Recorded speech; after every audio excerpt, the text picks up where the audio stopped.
तुम्ही एक अभूतपूर्व निकाल 2019च्या विधानसभेने दिला।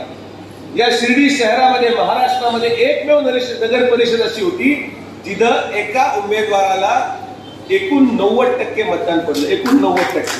असं कधी होत नाही। एवढ्या सातत्याच्या राजकीय प्रवासामध्ये 90,000पर्यंत मताधिक्य तुम्ही दिला, म्हणून आपण आज महसूल मंत्री झालो। आणि जेव्हा बाबांचे प्रेम आणि बाबांच्यावर असलेली श्रद्धा सबरी पहा की तुमच्या मतदानामुळे आज आपण त्या महाराष्ट्राच्या 2 नंबरच्या पदावर बसलो। निळवंड्याचा पाणी पण आपणच आणलं आणि संस्थांच्या कंत्राटांना परमनंट आपणच केलं।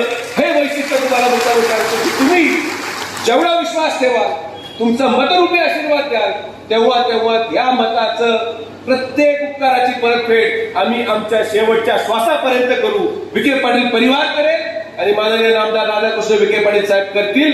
आजचा दिवस या गोष्टीचं साक्ष आहे की आम्ही